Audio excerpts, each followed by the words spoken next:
Hi விவர், நான் உங்கள் doctor Kumar. நம்ம நிகழ்ச்சியில் இன்றைக்கி பார்க்கக்கூடிய ஒரு தலைப்பு ஒரு நண்பர் கேட்ட கேள்விக்கு தான் நம்ம இன்றைக்கி பதில் பார்க்க போகிறோம். சுய இன்பம் ஒருவர் எத்தனை நாளைக்கு செய்யலாம், எத்தனை தடவை செய்யலாம் அப்படிங்கிறது தான் நம்ம கேட்ட கேள்வி. இந்த கேள்விக்கான பதில் ஏற்கனவே முன் சொன்ன சில வீடியோக்களோட இடைப்பகுதியில் கொடுக்கப்பட்டிருக்கும். அது இல்லாமல் இன்றைக்கி ஒரு தனியாக ஒரு வீடியோவுக்காக, ஒரு கிளாரிஃபிகேஷன் வீடியோவுக்காக அது பண்ணி கொடுத்துட்ருக்கோம்.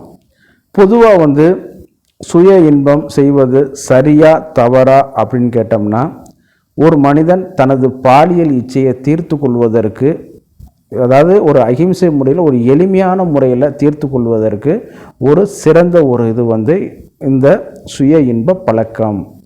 அதே நேரத்தில் மருத்துவ ரீதியாக இது சரியானதா அப்படின்னு சொல்லி கேட்டிங்கன்னா, தனது உணர்ச்சிகள் எல்லாமே ஒருவனுக்கு உள்ளே தோன்றி அதை செயல்படுத்தி திருப்பி ஒரு ரெஸ்ட் கொடுக்கக்கூடிய ஒரு இது பார்க்கும் பொழுது நாளடைவில் நம்ம மனதில் அந்த ஒரு பொய் பிம்பம் தான், சரிங்களா? பொய் பிம்பமாகவே தோன்றி அதை நீங்கள் செயல்படுத்தி நீங்கள் அந்த ஒரு திருப்தி அடைகிறீங்க. இதை ரொம்ப சிம்பிளாக சொல்லணும்னு கேட்டிங்கன்னா, உங்களுக்கு பசி எடுக்குது, சரியா? அப்போ நீங்கள் சாப்பாடு இருக்கிற மாதிரி நினச்சிக்கிட்டு, வெறும் சாப்பாடை வாயில் வச்சுக்கிற மாதிரி கையை வச்சுக்கிட்டு நீங்கள் சாப்பிட்ற மாதிரி நடிச்சிங்கன்னா பசி ஆறுமா? ஆறாது, சரிங்களா? ஆனால் நம்ம என்ன பண்ணுறோம், நம்மளை ஏமாற்றி கொள்வது போல் நம்ம இது பண்ணுறோம். அது பசி. கூட 2 நேரம் நீங்கள் சாப்பிடாமல் இருந்தீங்கன்னா மயக்கம் வந்துடும். ஆனால் இது உடல் உறவு சம்மந்தப்பட்ட காம இன்பங்கள் சம்மந்தப்பட்ட ஒரு செயல்னால் நம்ம அதை பற்றி நம்ம தெரியாமல் இருக்கிறனால இந்த மாதிரி பண்ணிகிட்டு இருக்கோம், சரிங்களா? அதுதான் இன்றைக்கி அதை செய்கிற முடிய இது பார்க்கும் பொழுது ஒரு உளவியல் ரீதியாக ஒரு தவறான ஒரு இது. அப்போ எப்போ சார் இந்த மாதிரி பண்ணுவோங்க கேட்டிங்கன்னா, வாரம் 2 முறை அப்படின்னு சொல்லிட்டு ஒரு நம்ம சித்தர்களுடைய இதிலே சொல்லியிருக்காங்க. வாரம் 2 முறை உடல் உறவு செய்ய வேண்டும் தான் அதில் சொல்லியிருக்காங்க. சுய இன்பம் பண்ணணுங்கிறது இங்கே எந்த இதுலேயும் செல்லலை, சரிங்களா? அப்போ அது நம்ம அது உடல் உறவு கேட்டகரியில் எடுத்துக்கிட்டு நம்ம என்ன பண்ணுறோம், நம்ம திருப்பி ஒரு விளக்கம் கொடுப்பாங்களே சில மருத்துவர்கள்லாம் பார்த்தீங்கன்னா, அது மாதிரி அவர் அதுதான் சொல்லியிருக்காரு, நீங்கள் இதை செய்யுங்க அப்படிங்கிற சொல்கிறது தவறான வழிகாட்டுதல், சரிங்களா? இதெல்லாம் நான் அடிப்படையில் சொல்லிட்டு வந்த பிறகு தான் உங்களுக்கு அடுத்து நான் சொல்லும் பொழுது முழுமையாக அது புரியும், சரிங்களா? அப்போ வாரம் 2 முறை உடல் உறவு கொள்ளுது. அப்படி செய்யும் பொழுது பார்த்திங்கன்னா நம்மளுக்கு உடம்பும் ஆரோக்கியமாக இருக்க வைக்கும், தாதுக்களும் நன்றாக வளர்ச்சி அடைய வைக்கும். பொதுவாக 7 தாதுக்கள் உள்ளது: ரச, ரத்த, மாம்ச, மேதஸ், அஸ்தி, மச்ச, சுக்கிரம்.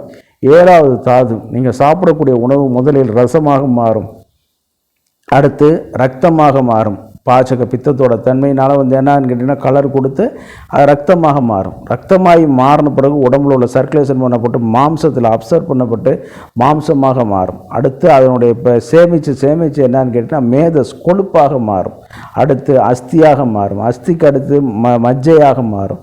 மச்சைக்கு அடுத்து சுக்கிரமாக மாறும். 7 தாதுக்களுக்கு 6 தாதுக்களுக்கு பிறகு தான் கடைசியாக சுக்கிரங்கிற ஒரு தாது வரதுனால நல்ல உணவு முறைகளை சாப்பிட்டு கொண்டு அதுக்கப்புறம் 3ஆவது நாள் நம்ம இது பண்ணும் பொழுது உடல் உறவுல அந்த தாதுக்களும் நன்றாக வளர்ச்சி அடைந்திருக்கும்.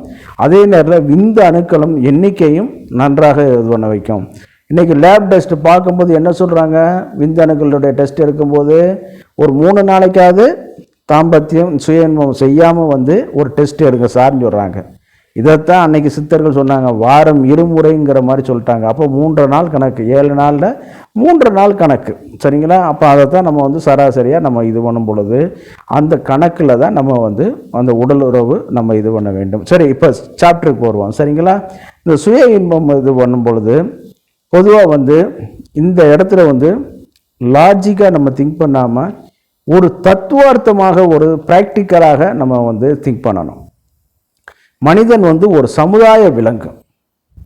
எல்லா மனிதர்களுக்கும் எல்லா வாய்ப்புகளும் எல்லா நேரத்திலும் கிடைப்பது கிடையாது. ஒருவனுக்கு பார்த்திங்கன்னா மிக விரைவாகவே படிப்பை முடிச்சிருவான், வேலை முக்கியம் கிடைச்சிடும், திருமணம் ஆகிரும். சிலவே பார்த்திங்கன்னு கேட்டிங்கன்னா குறிப்பிட்ட வயது வரைக்கும் போராடி கொண்டே இருப்பான், படிச்சிருப்பார், வேலை கிடைக்காது. சிலவங்களுக்கு பார்த்திங்கன்னா வேலை கிடச்சிருக்கும், திருமணம் ஆகியிருக்காது.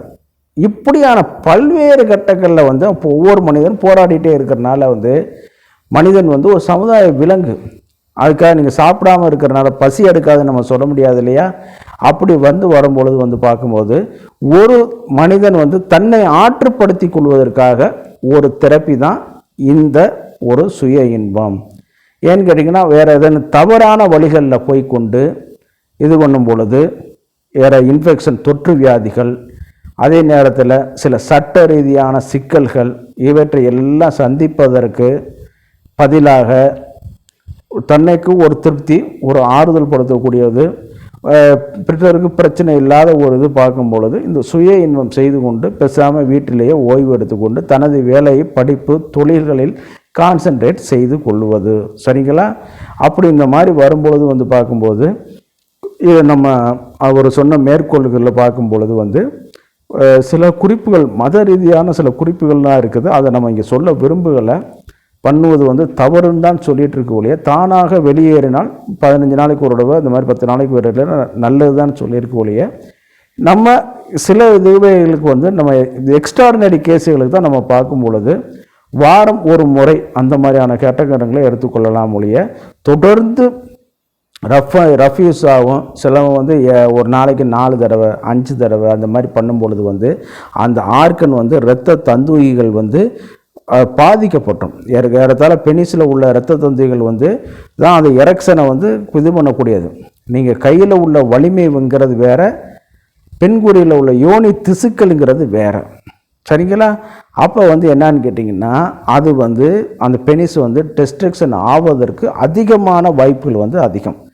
ரெண்டாவது, உளவியல் ரீதியாக உங்களை நீங்களே ஏமாற்றி கொள்வதற்கும் இதனால் இந்த மாதிரி வரும்பொழுது வாரம் ஒரு முறையாவது அல்லது 10 நாளைக்கு ஒரு முறையாவது பண்ணுவது வந்து இது கூடுமான வரைக்கும் தன்னால் வெளியேறது, 15 நாளைக்கு ஒரு வெளியேறது, அதெல்லாம் வந்து அந்த டெஸ்டோஸ்டான் வந்து பீக்கான லெவலில் போய் தான் அது வந்து இது செயல்படுறதுனால வந்து அதை உடம்பே வந்து எஜாக்குலேட் பண்ணிக்கிட்டு ஆட்டோமேட்டிக்காகவே தூக்கத்தில் ரிலாக்ஸாக இதாகிக்கிறோம். அதனால தான் இது வந்து அந்த மாதிரியான இதுகளுக்கு வரும் பொழுது ஒரே நாளில் வந்து அதிகப்படியான இதுகளை வந்து செய்வது தவறு. சரிங்களா? ஆனால் ஆசை யாரை விட்டுச்சுங்கிற மாதிரி இப்போ ஒரு நடிகைனா அடுத்து ஒரு படத்தை பார்த்து இன்னொரு இது பண்ணுறது. அப்போ வந்து உங்களுடைய நரம்பு மண்டலங்கள் இவைகள் எல்லாமே பாதிக்கப்பட்டு போயிடும். உடல் உஷ்ணமடைந்து விடும். சரிங்களா? உடல் உஷ்ணமடைந்து விடும். பசி இந்த மாதிரியான இதுகளில் வரும்பொழுது அதில் நாற்றம் கொடுக்காது. பொதுவாக வந்து பார்த்திங்கன்னு கேட்டிங்கன்னா இந்த மாடுகளுக்கு வந்து என்ன பண்ணுவான்னு கேட்டால் அந்த டெஸ்டோஸ்டான் ஆரம்ப காலகட்டத்தில் வரும்பொழுது பார்த்திங்கன்னா சரியாக சாப்பிடாது. அடுத்த மாடுகளை போய் சண்டை போட்டுட்ருக்க வைக்கும். அதே நேரத்தில் வந்து என்னான்னு கேட்டிங்கன்னா உடல் மெலிந்து கொண்டு போகக்கூடிய ஒரு தன்மைகள்லாம் உருவாக்குறதுனால வந்து என்னான்னு கேட்டிங்கன்னா அது வந்து ரொம்ப கொஞ்சம் கவனமாகவும் கையாளக்கூடிய ஒரு இது. அப்போ வந்து என்னான்னு கேட்டிங்கன்னா இந்த டெஸ்டோஸ்டான் இதில் வந்து நம்ம கொஞ்சம் உடல் உறவு பண்ண முடியலைனாலும் இந்த சுய இன்பத்தின் மூலமாக கூட நம்ம அதை வந்து அந்த விந்தணுக்களை வெளியேற்றுறது மூலமாக வந்து அடுத்து வந்து கொஞ்சம் உற்பத்தியை வந்து இது பண்ணி கொள்ள வைக்கலாம். சரிங்களா? கூடுமான வரைக்கும் திருமணம் செய்து கொள்வது வந்து இயல்பாக உள்ளது, சால சிறந்தது, ப்ராக்டிக்கலாக அட்வைஸபுள்ளது. ஆனால் எல்லாருக்கும் எல்லா வாய்ப்புகளும் எப்பொழுதும் கிடைத்து விடாது. சரிங்களா? அதனால் அதுக்காக நம்ம வேறு வழி இல்லை. நம்ம ஒரு மனிதன் வந்து இன்பத்திற்காகவே பிறக்கிறது, இன்பத்தினால தான் பிறக்கிறான், இன்பத்துக்காகவே தான் இப்போ வாழ்கிறான். சரிங்களா? ஒரு மாடோ ஆடோ அப்படி கிடையாது. ஆமாம், அதனால தான் மனிதன் வந்து இருக்கிறனால வந்து அதிகப்படியான இதுகளை வந்து தயவு செய்து பண்ண வேண்டாம்.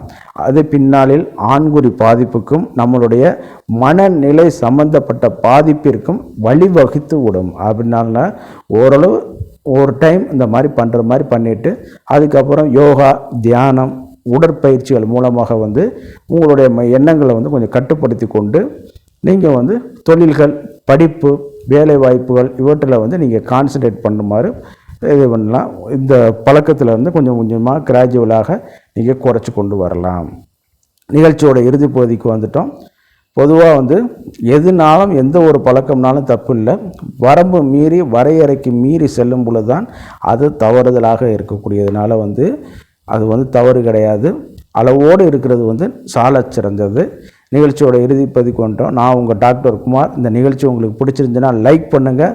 நான் மற்றவர்களுக்கும் உதவியாக இருக்குன்னு கேட்டிங்கன்னா ஷேர் பண்ணுங்கள். மறந்துடாமல் சப்ஸ்கிரைப் பண்ணி எங்களுக்கு ஹெல்ப் பண்ணுமாறு மிக பணிவோடு கேட்டுக்கொள்கிறேன். நன்றி, வணக்கம்.